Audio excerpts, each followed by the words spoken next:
comment on that. Okay, you don't want to comment on that. That is fine, Dr. Pullarao. But today, if you heard Annamalai, he took aim at two political dispensations without naming them: dynasts and cult politics. Now, the fact is, cult politics is for TVK and for Mr. Vijay. But my own sense is that, and I think it was JVC who pointed this out earlier today, that Mr. Annamalai himself has a cult. And it is that cult because of which his membership is now at 7 lakh within a few hours of launching his website. Mr. Pullarao, can I ask you, he also targeted dynasts today. That is the DMK. So I want to ask you what you make of Mr. Annamalai's rise. Do you see him as a potential threat in an already very crowded market? Well, first of all, I don't agree with the psychoanalysis of that esteemed guest you had. He was thought like that. I don't agree. And second thing also... Which esteemed guest, sir? Ek minute. Which esteemed guest? Mr. Karthi Chidambaram, he said he thought he did. That's highly speculative. And nobody can go into the other man's mind. Now, the gentleman Congress leader also says maybe a part of a conspiracy. I think those are far-fetched. Let's forget that. Let us go by what he has said. Let us go by what he is doing. He has quit the party. He has started his own show. He is fully within his freedom. He is doing what he thinks is right. The whole country, the entire South, the most BJP popular known face across the country is Annamalai. I don't know why. You should explain it to me. He is known everywhere. What is it with his name or what is it with his behavior? In 5-6 years, everybody knows him. He's a rock star. Whether he'll succeed or not, we don't know. But as he has shown, one of the things is, when you leave the shelter of a big party, and there were offers of Rajya Sabha, there was offers of ministership, he said, no, I threw away my 3 initial job, IPS, I want to do this. Why don't we accept him at face value?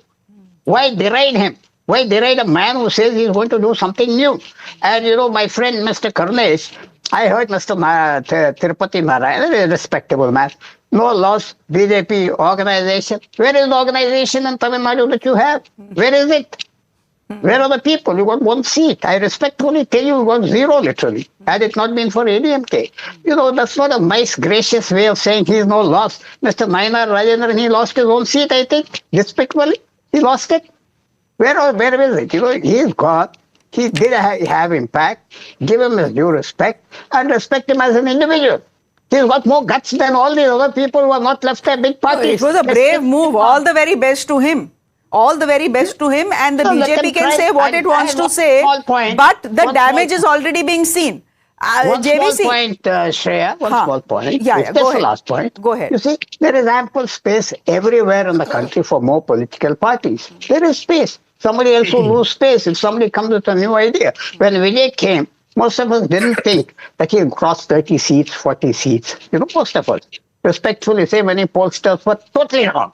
But he made it. There is space. There is annoyance to the system. And dynasts, are now most people in the aspiring classes, which our friend just spoke to earlier, Mr. Chidambaram, they don't like dynasts. They don't like free riders. We don't know. Every year the voting electorate changes by 3% every year. They're new voters, educated voters. What do they want? Are they happy with this culture, political culture? We have to see. We have to wait. I don't support his views, his fancy optics. What are his views? I want to know what are his views, because his views were not very apparent in the long interaction that he held today. Is he for Dravidian politics? Is he for Hindutva politics? What is this Tamil nationalism that he is talking about? I think all of that will, refine itself as he goes along. But we do know that he has had differences with the BJP JVC on several issues, including the NEP and including NEET. He has had several issues with the party. But can I ask you today, JVC, it was not once but twice that Annamalai evoked who? Rajinikanth. Why do you think he did that?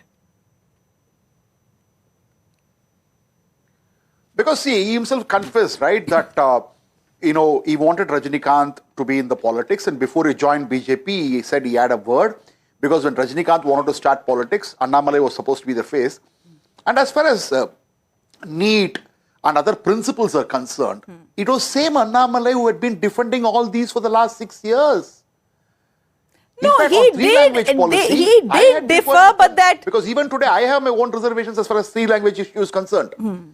But NEET, he was the one who talked about how a middle class or a lower class, a tea seller's daughter can become a doctor by just paying 12,000 rupees per year. And these are things which he had spoken. So, suddenly to turn around in a day and say that a lot of things I don't agree with BJP, I don't agree with that. Because as I told you, I respect this gentleman. I respect him as a friend. I respect him as a politician. I respect him as a leader. But you cannot turn around in a day and say that BJP does not understand the language of Tamils. If that is the case, then he would not have defended. In fact, the same Annamalai said, I came to politics because of Modi. Modi is the only reason for me to come to politics. Now, what has changed in a day? Because everything was It's perfect. not changed in a day.